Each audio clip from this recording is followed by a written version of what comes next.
Alright, apologies for the delay, everyone. We're starting from back here because, this is about when my stream started crapping itself out, so I'm going to finish this one way or another, and I swear to God, it better hold out for like 10 frickin' minutes, I swear. Okay, here we go. Thanks to everyone who stuck around for this. Let's go. It's a scalpel. Or rather, scalpels. Did you say scalpels? It would appear that word has struck a chord, Doctor. You! Come on! Out with it! It was yesterday, when we visited your laboratory. Look at this big, thick book here. Oh, it appears to be an accounting ledger. It's a record of the forensic investigation team's spending, I think. Oh? What is it? It's clear that the team purchases various equipments and supplies on a monthly basis, but, well, one entry seems rather strange. Really? In what way? They're buying 500 scalpels every month.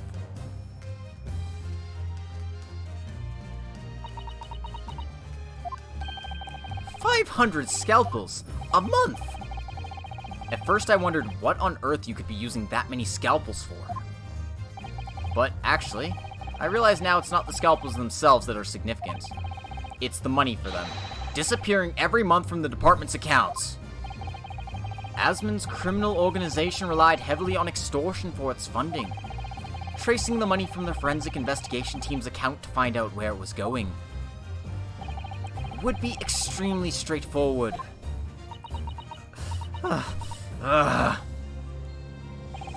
10 years ago, when Mr. Asmon was still a journalist and wrote this article about Mr. Trevor, he may well have stumbled upon information as he was researching the story. Information relating to Dr. Scythe's darkest secret that he would use to rack money from her for the next decade. A darkest secret? Good lord, you mean... I don't know what happened on the night of that execution 10 years ago, but clearly the opportunity to rid yourself of that menace was too tempting to pass up. So in the end, you weren't coerced at all, were you? You did it entirely of your own free will. You stabbed Mr. Asmon in the heart with all your might to silence the blackmailer who knew your dark secret forever.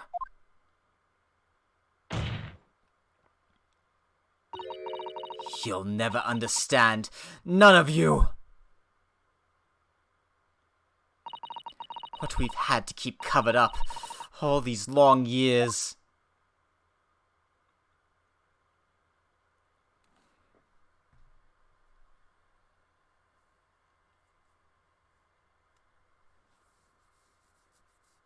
Yep, it was all the government's fault. Oh my god.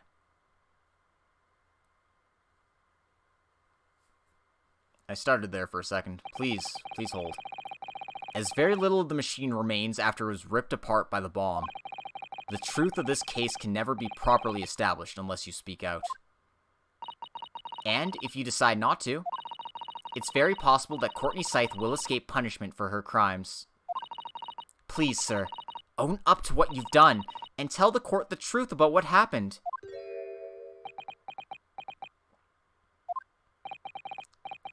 10 years ago, you told the truth, and were robbed of a bright and successful future as a result. I can certainly understand your bitterness, and your consternation now. However, this is surely the chance you've been waiting for, to sever the hold that fate's had over you all these years.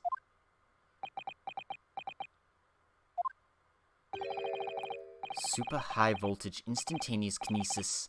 I mean, really?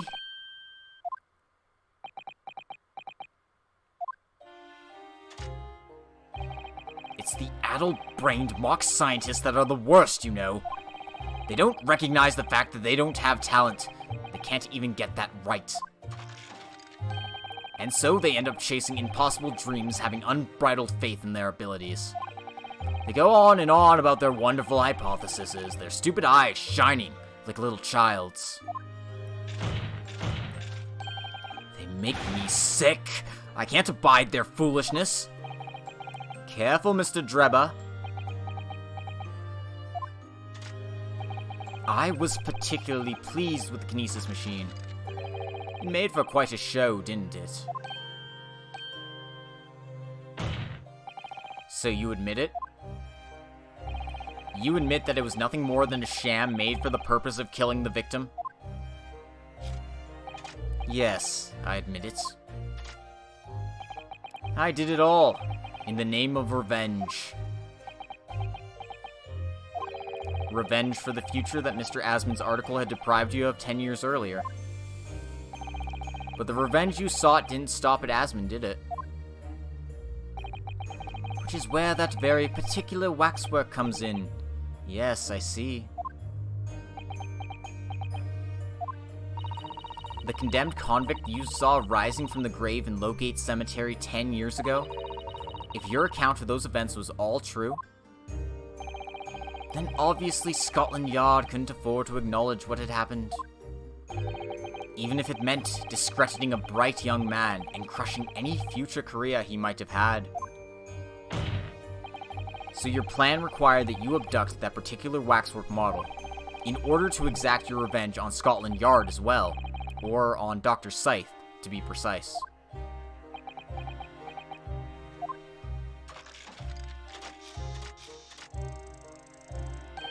It was a year ago. By some extraordinary twist of fate, Asmund turned up at my workshop. He didn't remember who I was, of course. He just wanted to employ my services as an engineer. And he happened to have a paper with him.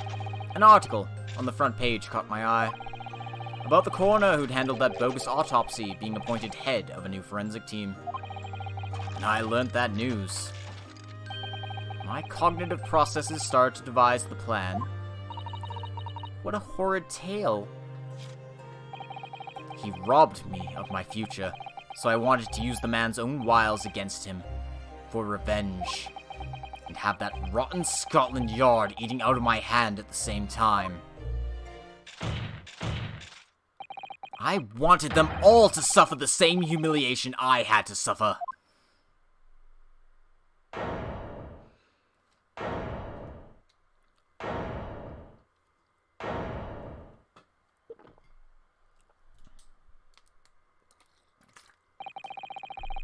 Your actions against those who'd ruined your future were justified as revenge. At least, to yourself. Certainly, no one has the right to destroy another's prospects, especially for purely selfish gain. And yet, in carrying out your plan, you did exactly that to someone else, didn't you? Did I? Professor Harebrain's only crime was passion for his hypothesis. But you had no compunction about sacrificing his future to effect your revenge. You knew that he would be forever branded a failure and a fraud.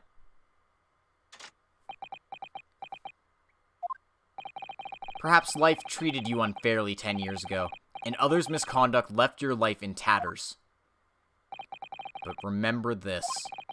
Your own actions resulted in exactly the same thing for another perfectly innocent young man.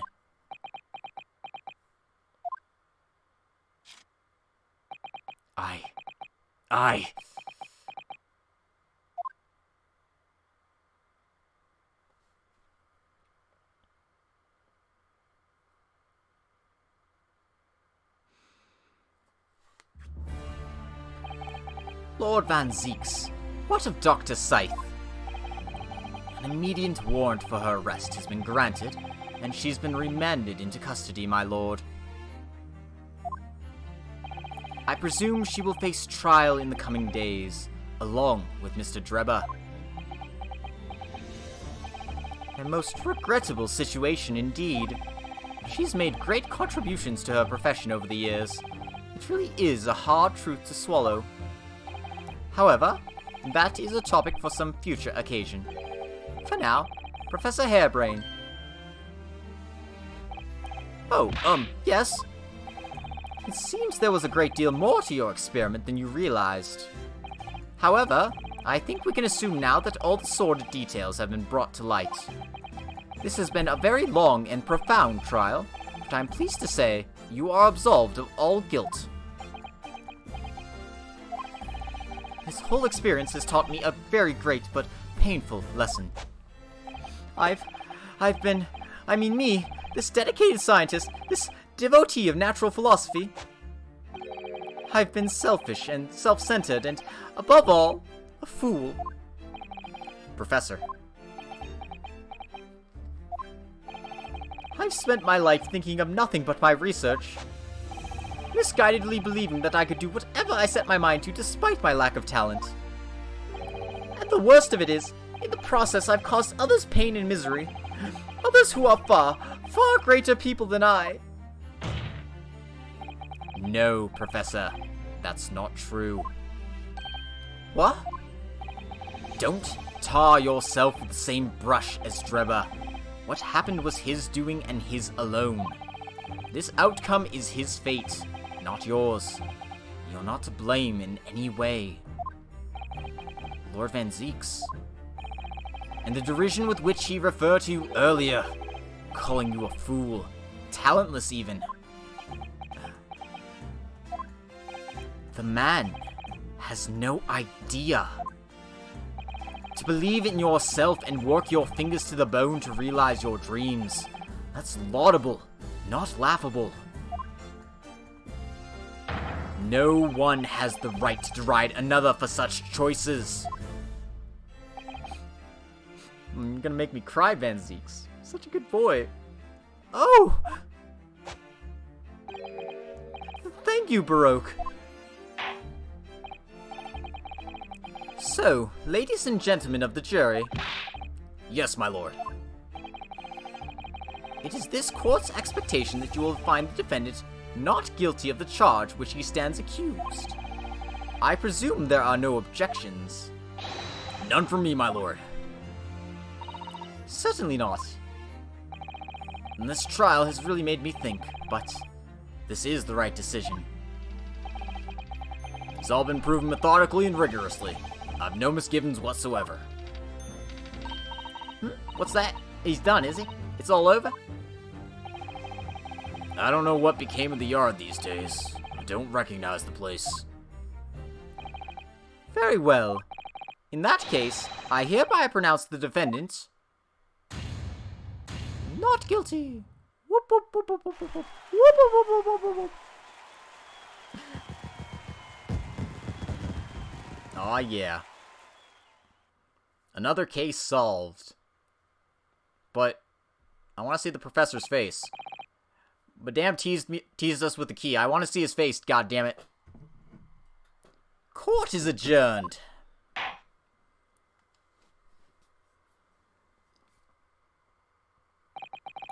It's over. That was some trial.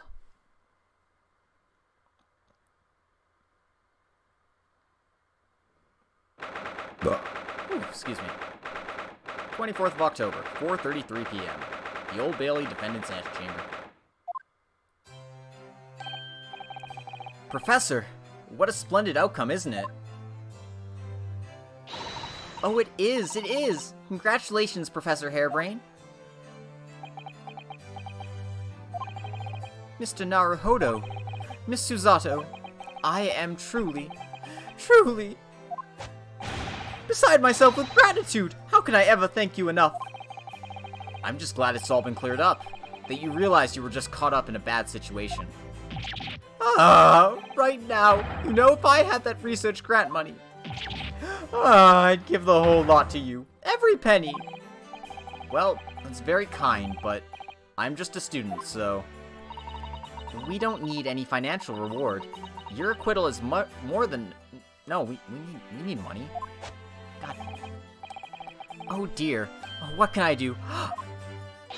How about this? As a memento, the paper about my hypothesis is inside.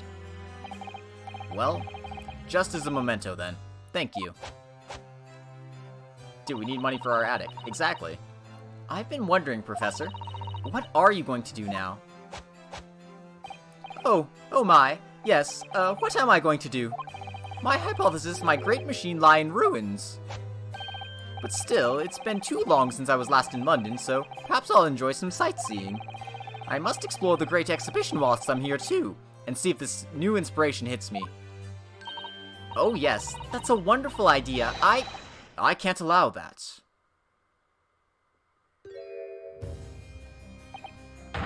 Lord Van Zeeks, what are you doing in here? And who brought that pipe organ? Baroque!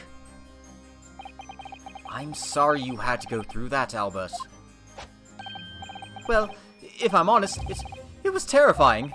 You were like a great demon behind your bench there, snarling down on your prey. You're one of the few true friends I have.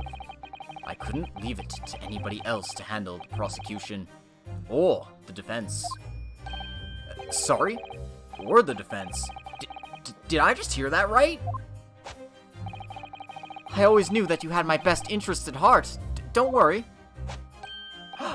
How about you show me around while I'm here in town? It's been a long time since we left university. We have a lot to catch up on. Listen, Albert. In a few days, your acquittal will be made official. When that happens, you must head straight to Dover. I'll accompany you. What? From there, you'll cross the channel and make your way back to Germany. I've already purchased the tickets. But no! Hold on a minute, Baroque. What about the Great Exhibition? This is the chance of a lifetime for me. I want to look around. No sightseeing, Albert. Give up on the idea. Sometimes it's hard to see any warmth in those eyes, Baroque. Lord Van Zeeks? What's all this about? A necessary precaution. Yes, I think I understand. I wonder if he would. I still think he would do his utmost, but still. You do? Well, Iris told me that when you met Lord Van Zeeks at his office some days ago, he asked how Mr. Natsume was doing. Yes, that's right. I remember being surprised at the time, and thinking it was nice of him to ask. The point is, Mr. Natsume is still alive and well, even though it's been more than 6 months now since he stood trial with the Reaper as the prosecutor. You mean the Reaper's influence doesn't stretch overseas? Well, it hasn't hit Gina either.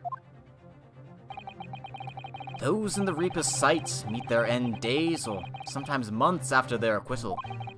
That's been the pattern up till now. But of course, we know that both Mr. Natsume and Gina were completely innocent. True. And perhaps that governs the Reaper's actions. The truly innocent are spared. But I don't want to take any chances with a close personal friend. Baroque! Like the mustached Nipponese, this man should leave the country without delay. That's why I'm packing him off to Germany at once. Right. Does your friend-shaped package get any say in it? Friend-shaped. Sorry, my mind went completely in the gutter there. Shh. Goodness, was this your intention all along then, Lord Van Zeeks?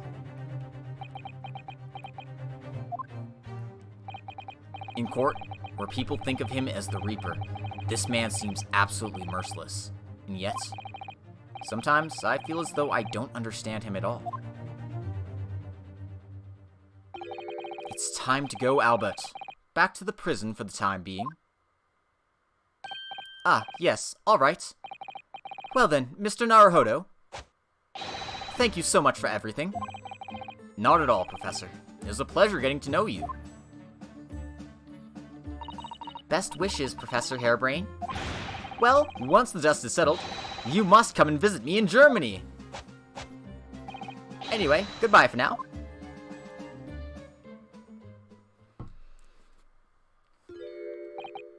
Now, my Nipponese friend. Oh, yes? I thought you'd gone too. We have matters to discuss. Can you spare me some time? You want to talk with me? I'll be waiting in the courtroom in 10 minutes.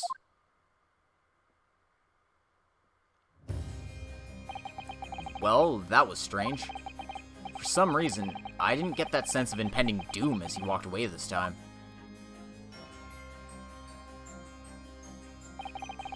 The enigma, Baroque Van Zieks. What does he want to discuss, I wonder? The answer awaits in the courtroom, I suppose. Here goes, then.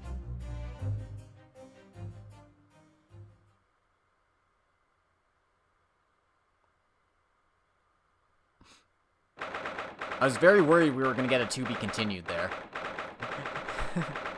4:58 p.m., the Old Bailey courtroom.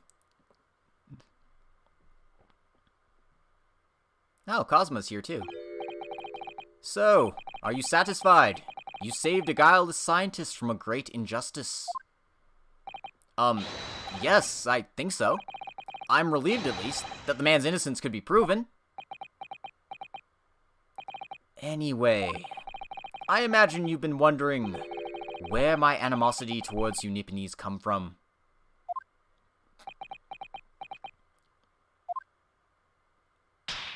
I don't know what that means, Koro. Well, at first I thought you just didn't like me. I imagined you saw me as a pretentious child from an unimportant land who had no business being here. But now I think differently. You clearly know our ways, so I would guess that some specific incident led to your thorough dislike of my race. Will you tell me what happened, please? The professor. I thought I'd never hear that name in this courtroom again, to be honest.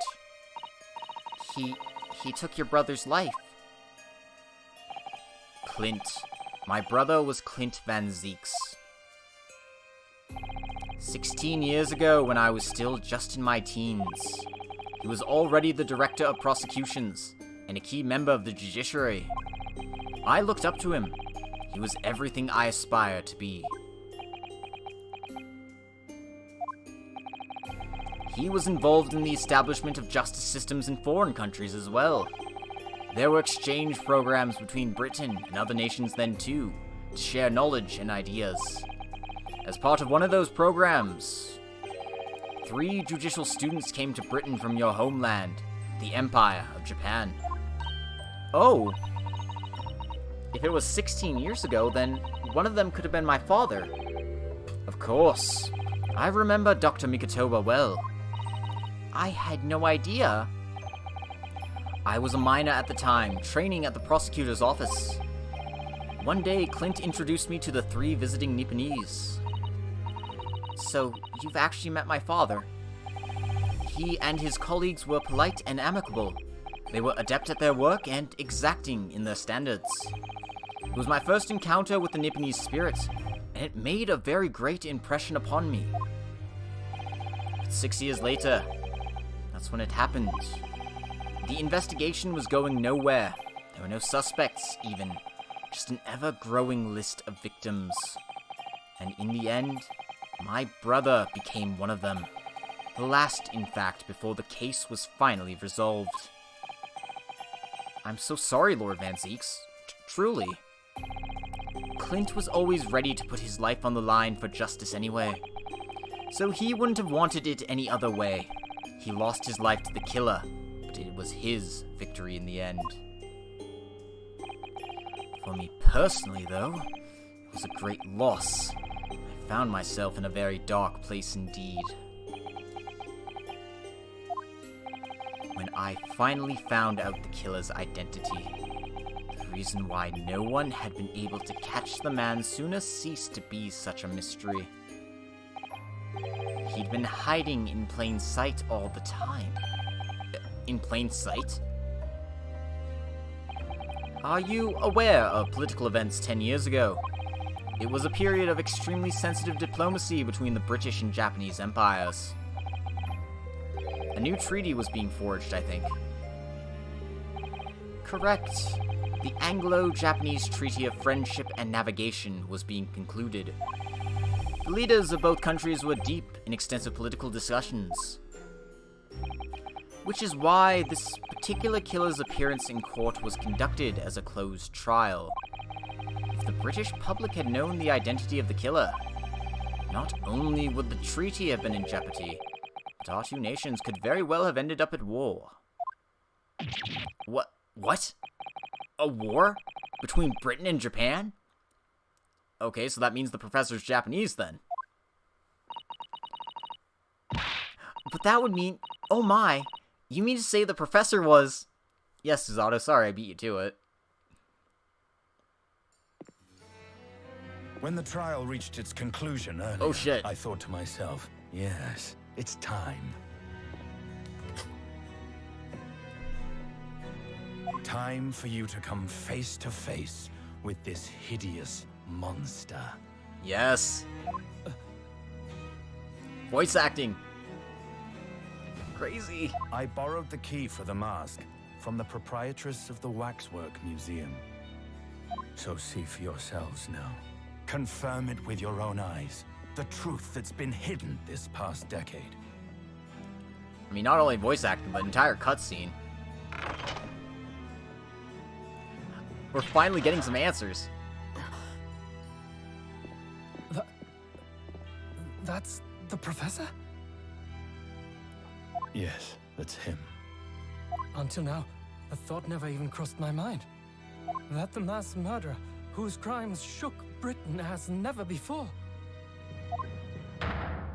was Japanese.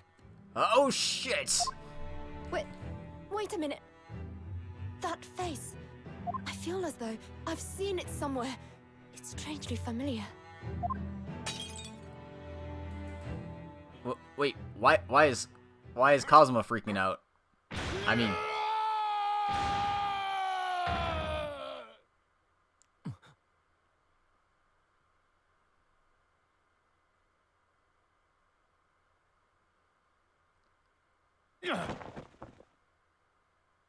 My boy!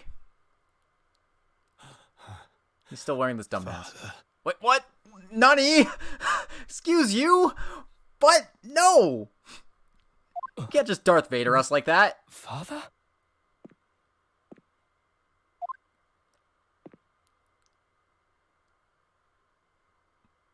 Of course. One mask to another.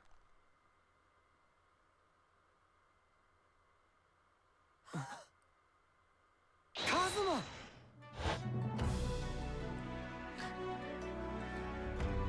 Yeah, I did. Best friend, Kazuma Asogi. I thought he was here to do like spy work. But nope, he had a very personal reason for doing so. After a whole year, finally his memories returned. The bro's theme song, it's all back!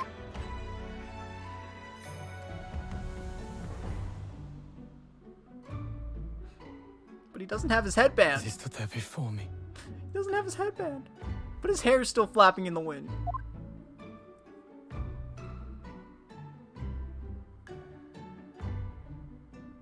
He also has a cravat now. Ryunosuke.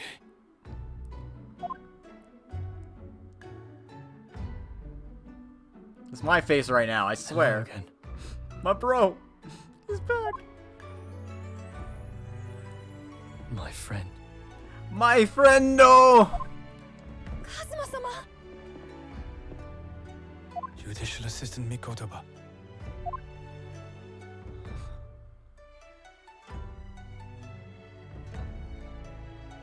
It's been a very long road. Thank you. Thank you for guiding my friend here when I could not.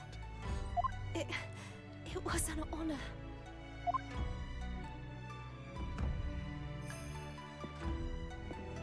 I knew you wouldn't die that easily. Kazuma.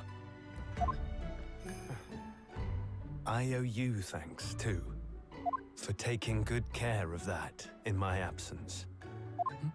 Oh. Karuma, the great blade of the Asogi clan, passed down through the generations. Is he gonna wear two swords now? Is that what's going on? When we left Japan, He's gonna be a his dual sword wielder? was at my friend's side. The Japanese man's katana is his soul, and he couldn't be parted from it. But then, when the incident happened, it was Susato-san's wish that I inherit the sword, and I've kept it with me ever since, along with my memories of the friendship we shared. My bro. With this by my side, I always felt that you were watching over me somehow.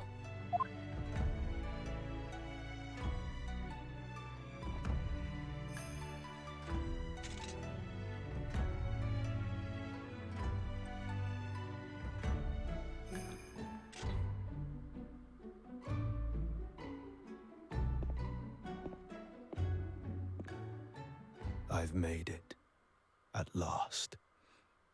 Father. Are you saying... Surely not. You mean, you knew all this time? Oh shit. I'm looking at it. But I still can't believe it. This mass murderer is Kazuma's father.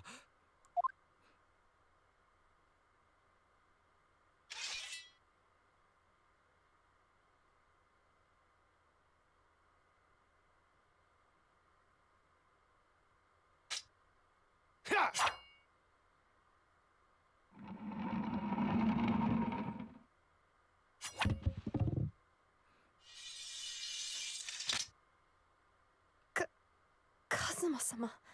Madame Two Spells is gonna be so mad.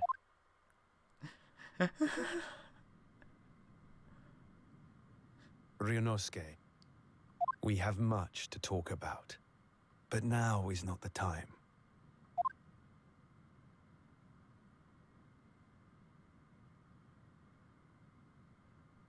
I'll be seeing you.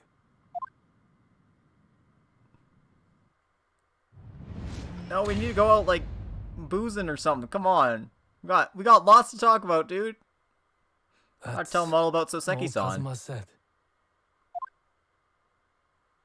Before he turned and left us there, in the courtroom. And Baroque was probably just watching this like, wait, what the fuck? That waxwork was evidence, you guys. So, he's the living after image of the man who took my brother's life, is he? Yes, Kazuma Asogi, my best friend. 3 months ago, when Lord Strongheart introduced us, I had an inkling there was something there. Some connection. But why did Lord Strongheart do that? Why did he make Kazuma Lord Van Zeek's apprentice? And when he was suffering amnesia, too? The man was apprehended, even executed. But his legacy just won't die. That's the sad truth. Anyway, that's all I had to say. I thank you for meeting with me as I asked.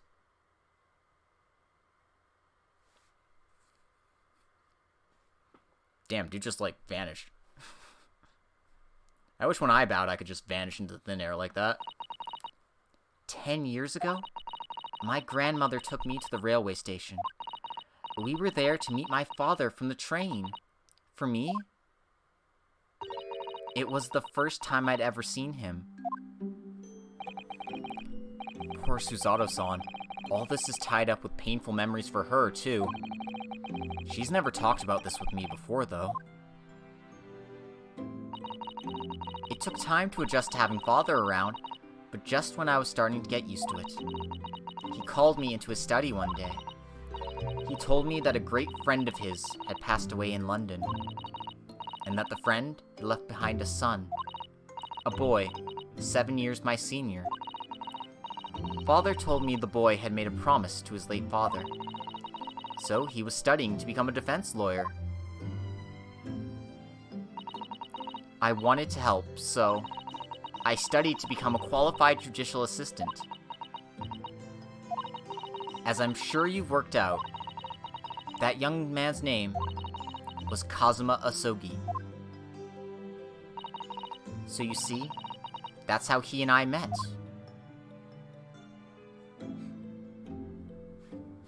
For a brief moment, my great friend had returned. only to disappear again all too soon. But in that fleeting encounter, something stirred. Something that had been dormant for a long time. Was something stirring? No, I can't say that. As This if is great serious. wheels had been set in motion. I could almost hear them creaking into life. Susato is 16 years old. Ryunosuke is 22, I guess, and Kazuma's 23. Or something like that, yeah. In some ways, it was the end of a chapter, but in many, it was the start of a new one. I can't open my court record to check that out right now.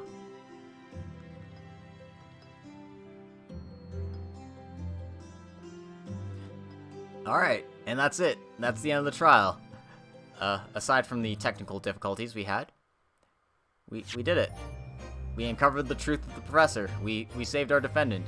We have way more questions than answers now that Kazuma's back. What is going on with all this nonsense? Oh, man. I can't wait to see what happens in the last two cases. Twisted Karma and his last bow, and then whatever case 5 happens to be. In any case, thank you all for coming. I hope you enjoyed this episode. I certainly did. And I hope you join me next time. Whenever next time happens to be. Last 2 chapters don't mess around. Well, this chapter didn't mess around, so we have got past the point of messing around. Now we're in the point of finding out.